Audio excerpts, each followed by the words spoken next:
సరేరా, ఊరుకో. అది జరిగిపోయింది. దాన్ని మనం మార్చలేము. తనకి రావడం ఇష్టం లేకపోయినా తనని ఒప్పించి నీతో పంపించాను. అందులో నా తప్పు కూడా ఉందిరా.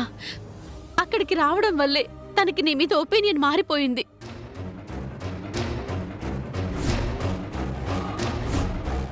అవునమ్మా, బర్త్డేకి రానంత వరకు తనకి నేనంటే విపరీతమైన గౌరవం ఉండేది. ఎందుకంటే నా ప్రేమ గురించి నేను తనకి చెప్పలేదు కాబట్టి. కానీ తను పార్టీ నుంచి ఇంటికొచ్చేసరికి తనకి నా మీద అభిప్రాయం చాలా దారుణంగా మారిపోయిందమ్మా.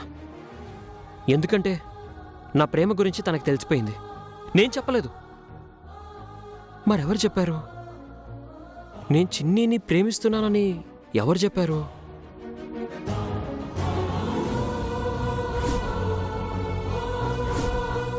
ఎస్, ఆకర్ష్. ఆకర్ష్ తనని ఇంటి దగ్గర డ్రాప్ చేశాడు. సో ఆకర్ష చెప్పుంటాడు. ఆకర్ష?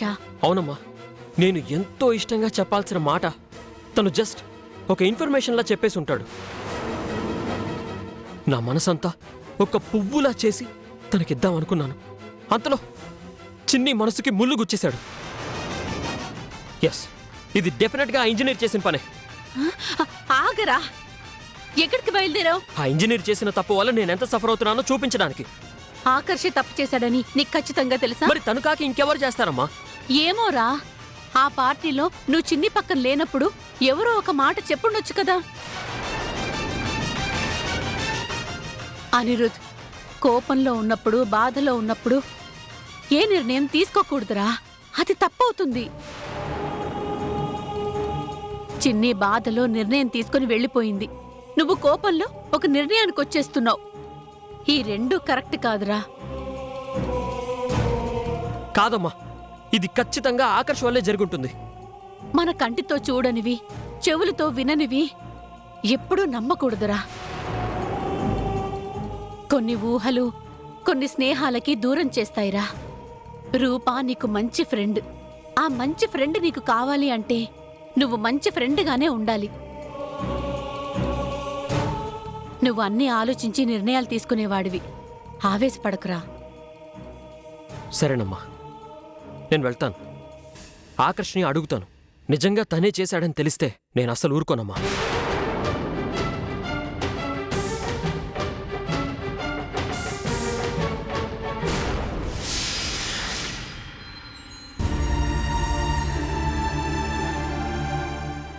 ఇడ్లీ ఉందా అండి? లేదమ్మా. అయితే దోశ ఇవ్వండి. ఎవరి కోసరం యాదానికిట్టంటి నిర్ణయం తీసుకుంటావో మనం ఇప్పుడు యాడికి పోతాము, యాడుంటాము? నేను నిన్ను యావి అనలేకపోతున్నా.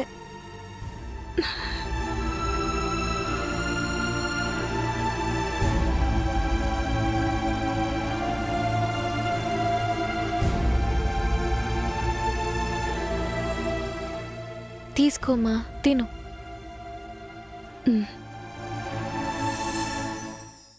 యాంది వద్దా? పొద్దున్న మెస్సిల్ కాడి నుంచి నువ్వు పచ్చి మంచినీళ్ళు కూడా తాగినదిలా. ఇప్పుడు కూడా తినకపోతే పడిపోతావు. తినుమా.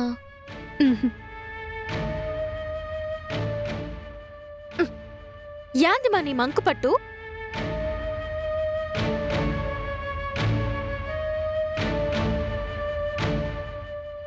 తినుమా. ఇంకేందిమా, మధ్యాహ్నం 12 గంటలకి మన ఊరు బస్సు ఉండాదంట. ఎక్కిపోతే పొద్దుపోయేసరికి ఊర్లోకి చేరిపోతాం. యాందిమా అట్ట చూస్తాండావు? డబ్బులు లేకుండా ఎట్టా పోతామనా? నాకా డబ్బులుండాయమ్మా. డాక్టర్ సార్ వాళ్ళ అమ్మ కాడ పనిచేసినాగా, ఆమె పనికి కూలిచ్చినది. యాందిది ఊరు పోదా అంటే వద్దంటావేంది? పోకుండా ఈయన ఏం చేస్తావు? మా శివుడు ఆజ్ఞ లేందే సీమైనా కుట్టదంటారు. మన శివయ్య చెప్పకుండా మనల్ని ఎవరు మాత్రం ఏం చేస్తారు? మనందరం పుట్టినప్పుడే సావుని సంపేసి వచ్చినోళ్ళమమ్మా. నేనీడుంటే మాత్రం నేను ఖచ్చితంగా బతికేస్తానా యాంది? నువ్వు దానికల్లా యోసన చేయబాకమ్మా.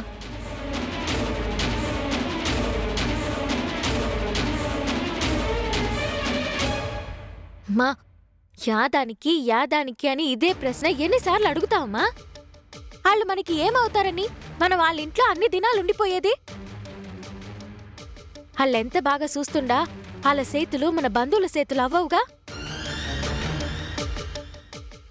వాళ్ళ నరాల్లో మన నెత్తురు పారదుగా? బయటోళ్ళ కాడ తింటుంటే కలిగే బాధ అలివి కానిదమ్మా. ఆదానికే మా నూరు పోయి ప్రాణాలు పోగొట్టుకునే బాధలే కాని ఈడ ఉండేదానికి మనసు రావట్లేదమ్మా.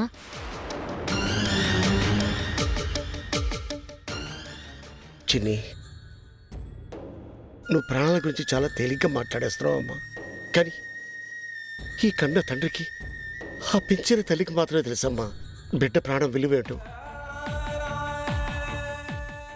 నా ప్రాణం పోయాక కూడా ఆ యమధర్మరాజుతో పోరాడుతున్నానంటే అర్థం చేసుకో అమ్మా. తల్లిదండ్రుల ప్రేమ ఎంత బలంగా ఉంటుందో, మన మనసులు ఎంత సున్నితంగా ఉంటాయో ఒక్కసారి అర్థం చేసుకో.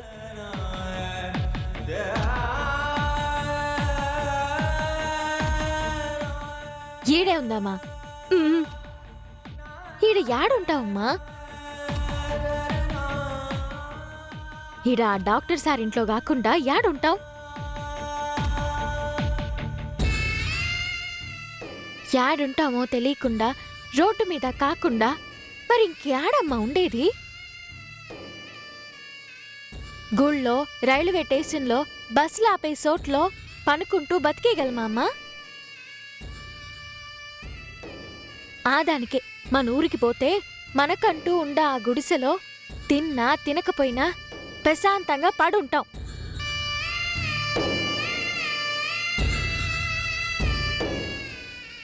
మా రామా పోదాం. మా ఇప్పుడొస్తావా రావా?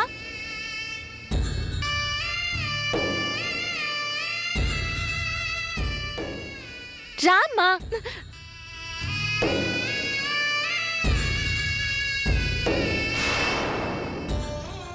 యాదానికి రావమ్మా, యాదానికి రావు. చెప్తే అర్థం చేసుకోవే. ఎంతసేపు నీ మాటే గాని నా మాట పట్టించుకోవా? రాను రాను అని అదే పాట పాడతావు, బతిమలాడించుకుంటావు భయ్యం భయ్యం అంటూ. ఏ బతికితే బతుకుతావు, సస్తే సస్తావు. ఏమైతాదమ్మా? రాబోదాం.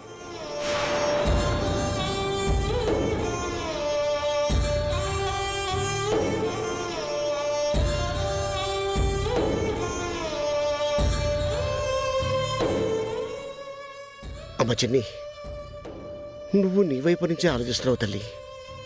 ఒక్కసారి ఆ అమ్మ మనసులోకి వెళ్ళి అక్కడ నిలబడి ఆలోచించు. మీరు ఊరికెళ్తే ఆ వజ్రావతి చేసే అరాచకం మామూలుగా ఉండదమ్మా.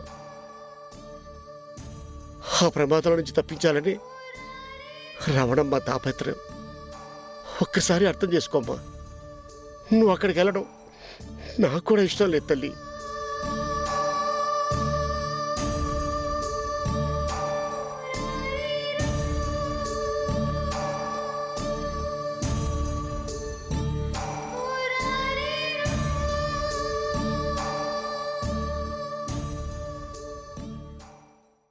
ఏం లేదురా, ఇప్పుడంతా ఓకే. ప్రాజెక్ట్ ఫినిషింగ్లో ఉంది. ఓకేరా, bye. Hey doctor, come come. అవును, నీ లవ్ మ్యాటర్ ఎంతవరకు వచ్చింది? తనతో చెప్పావా లేదా? చెప్పకపోయినా ఏం కంగారు పడకు డాక్టర్. నువ్వు బిల్డింగ్ కట్టడం కోసం ప్లానింగ్ గీసి పెట్టి ఉంచావు. నేను ఆ ప్లాన్ని కొంచెం మార్చి పునాదులు వేసి పెట్టాను. నువ్వు ఇంకా ఆ పునాదుల మీద బిల్డింగ్ కట్టేయడమే. నేను రాత్రి నేను తనతో మాట్లాడాను డాక్టర్. నువ్వు తను ప్రేమిస్తున్నావు అని చెప్పేశాను. ఇంకా నువ్వు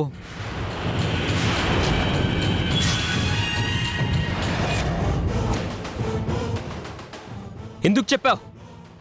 హే డాక్టర్, ఏంటిది? కామెడీగా కాలర్ పట్టుకున్నావా? ఏ, నాకు హామ్ చేసిన వాడితో కామెడీలేంటి? వాట్? నేను నీకు హామ్ చేశానా? What are you talking? నేను ట్రీట్ చేసి బతికించుకోవాలనుకున్న నా లవ్ని చంపేయడం హామ్ చేయడం కాకపోతే ఇంకేంటి? నీ లవ్ నేను చంపేశానా? చెప్పేదేదో స్ట్రైట్గా చెప్పు డాక్టర్. నేను నీకు చెప్పడానికి రాలేదు, నిన్ను చావగొట్టడానికి వచ్చాను.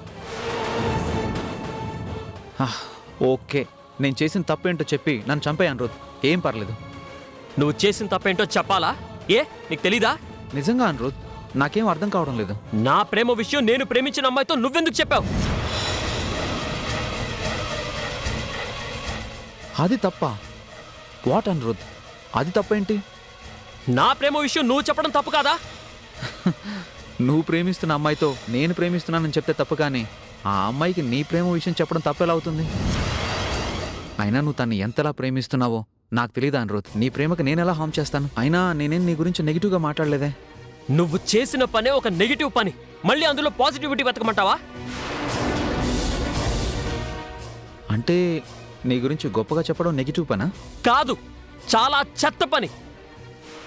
డాక్టర్, అసలు నా గురించి చెప్పడానికి నువ్వెవడివి? అలా చెప్పాల్సిన అవసరం నీకేంటి? అదేంటి అలా అంటావు? నీ ప్రేమకు సపోర్ట్గా ఉంటుందని నేను తనతో నువ్వు చాలా మంచివాడువని, తన్ని చాలా ప్రేమిస్తున్నావని చెప్పాను. నేను అడిగానా నిన్ను తనతో మాట్లాడమని? నేను చెప్పానా నిన్ను నా లవ్కి సపోర్ట్ చేయమని? నా లవ్ని ఎలా కాపాడుకోవాలో నాకు తెలీదా? అంటే నీ లవ్ ఓడిపోయింది కాబట్టి నా లవ్ కూడా ఓడిపోవాలా? అనిరుద్ ప్లీజ్, నేను నీ ఫ్రెండ్ని. ఫ్రెండ్ వనే నీతో పాటు తోడుగా నడవాలని ఇదంతా చేసావు కదా? అనిరుద్, అంటే నువ్వు చెప్పేది? ఎస్, నా ప్రేమ కూడా నీ ప్రేమ వెనకే నడుస్తోంది. వాట్? ఎస్, అంటే ఇదంతా జరిగింది నీ వల్లే, నీ వల్లే, నీ వల్లే.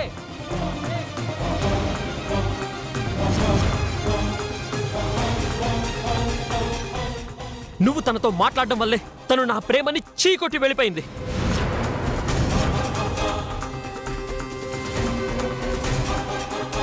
కానీ అదెలా? ఒక బిల్డింగ్ స్ట్రాంగ్గా కట్టాలంటే పిల్లర్స్ నుంచి కలర్స్ వరకు ప్లానింగ్ ఎంతో పర్ఫెక్ట్గా ఇచ్చే ఇంజనీర్నే. ప్రేమ అనే బిల్డింగ్ కట్టడానికి నమ్మకం అనే పునాది ఎంత లోతుగా వేయాలో, విశ్వాసం అనే పిల్లర్స్ ఎంత బలంగా ఉండాలో, పరస్పర అవగాహన అనే స్లాబ్ ఎంత మందంగా ఉండాలో ప్లానింగ్ గీలేనా? తన ప్రేమని నిలబెట్టుకోలేని అసమర్థ ప్రేమికుడు పక్కన వాళ్ళ ప్రేమని నిలబెడతాడంట. సైకిల్ తొక్కడం రానివాడు పక్కవాడికి బైక్ నేర్పించడానికి ట్రై చేసినట్టు. Anirudh, I'm sorry. ఇప్పుడు నేను ప్రేమించిన అమ్మాయి నా మొహం మీదే నన్ను అసహ్యించుకుని వెళ్ళిపోయింది.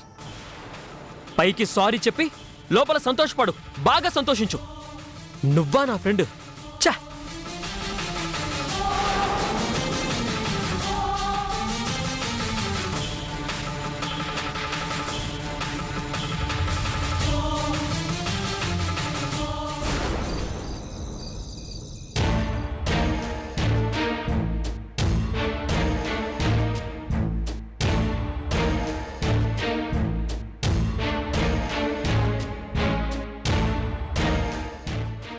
నాన్నా, ఏంటి తినకుండా ఆలోచిస్తున్నావు?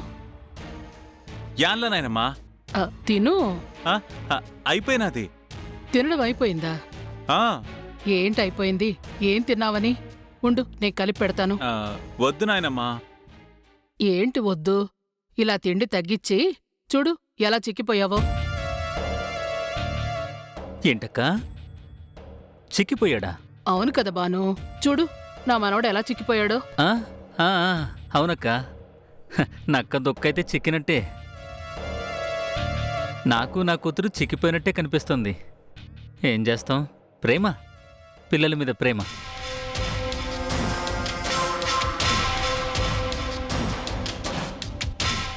వద్దు నాయనమ్మా. కొంచెం తిను.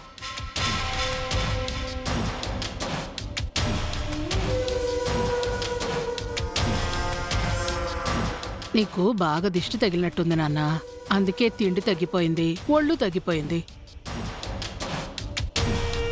ఉండు, నువ్వు పడుకునే ముందు నేను నీకు దిష్టి తీస్తాను. అవునాయనమ్మా, ఆదానికి అనుకుంటా నాకు కూడా ఏదో ఒక మాదిరిగా ఉండదే, తిండే సాగిస్తలేదు.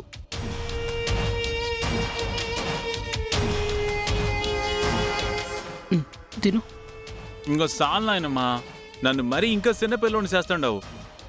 నాన్న నువ్వు నా మనవడివి అంటే నువ్వు నాకెప్పటికీ చిన్నపిల్లాడితో సమానం కదా.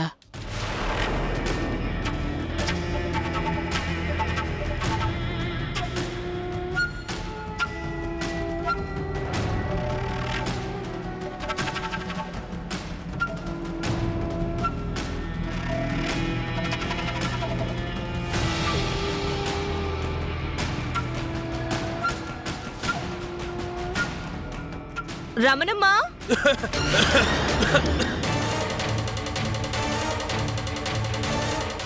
ఇదిగో ఈ మంచినీళ్ళు తాగు.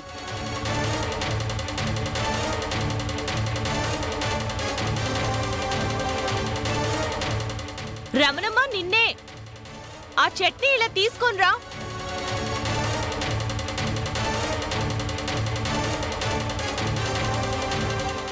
అమ్మగారు, నా పేరు రమణమ్మ కాదండి. కాదా? కాదు బేబీ, తన పేరు రాధమ్మ. అవునా? మరి నేనేంటి మామ్, తన పేరు రమణమ్మ అనుకుంటున్నాను.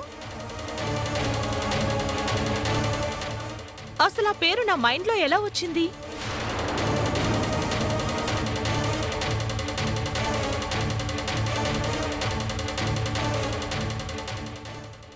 అంటే ఈ మధ్య నువ్వెక్కడో రవణమ్మ అనే పేరుని ఎక్కువగా వినడమో ఎక్కువ అనడమో చేసుంటావు.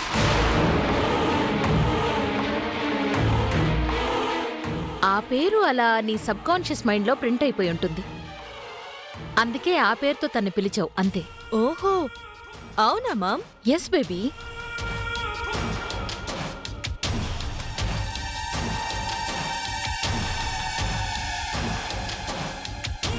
నాయనమ్మా, నాకింక చాలు. నాకు నిద్ర కమ్ముకొస్తా ఉండదు. నేను పోయి పడుకుంటా. అలాగే నాన్నా, నేను నీకు దిష్టి తీస్తాను, వెళ్ళు. అట్టాగే.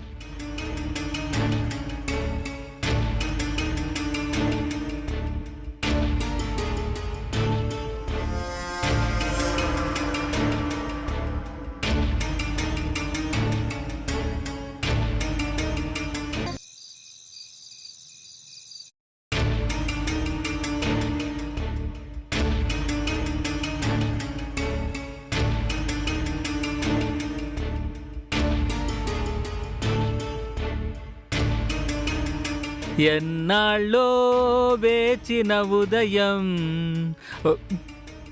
ఈనాడే ఎదురవుతుంటే.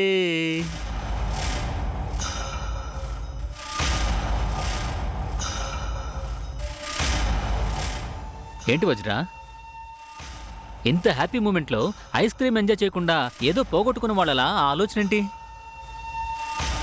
ఇప్పుడేం జరిగిందని ఈ ఐస్ క్రీమ్ పార్టీ? ఏం జరగడం ఏంటి?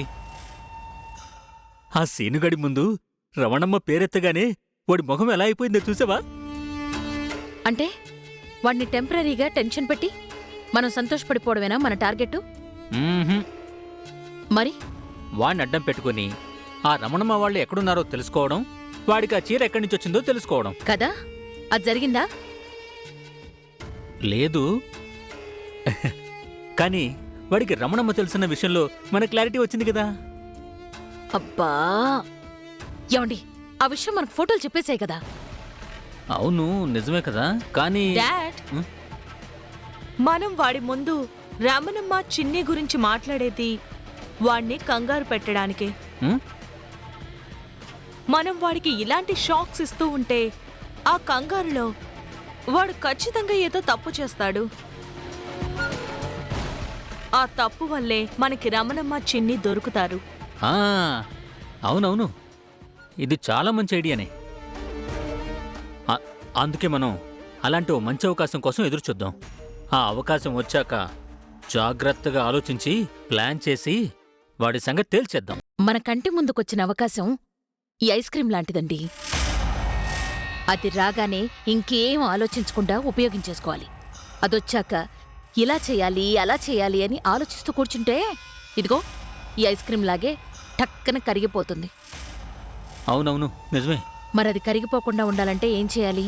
ఏముంది, ఎలా తినాలో ముందే ఆలోచించుకొని పెట్టుకోవాలి. మరిప్పుడు మేం చేస్తున్న పనేంటి? అదే మరి ఏం ఆలోచించారు? డాడ్, వాడు రమణమ్మ చిన్నిల పేరు వింటేనే ఉలికి పడుతున్నాడు అంటే మనం రైట్ వేలోనే ఉన్నాం. వాణ్ణి ఇలాగే ఇంకాస్త ఎక్కువగా టెన్షన్ పెట్టాలి. ఓకే ఓకే, వాడిని టెన్షన్ పెడతారు, వాడు బయటపడతాడు. ఆ తర్వాత మీ అమ్మ రాక్షసిలా రాక్షసిల్లా వాళ్ళ ముగ్గురిని భూమిలోకి తొక్కేస్తుంది. అంతా ఓకే, మరి ఆ చీర మ్యాటర్ ఏంటి? వాడా ఇద్దరి గురించి చెప్పే ముందే మనం ఆ చీర వాడికి ఎక్కడి నుంచి వచ్చిందో తెలుసుకుంటాం. ఓహో, అసలు దాని వెనక ఎవరున్నారు, వాడికి మన ఇంటి గురించిన కథ అంతా ఎక్కడ తెలిసింది అదంతా తెలుసుకుంటాం. అంతా తెలుసుకున్నాక వాళ్ళ ముగ్గురిని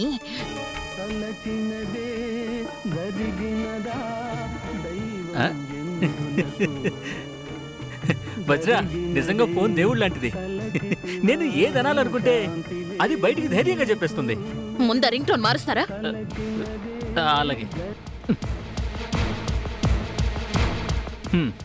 మార్చేశాను.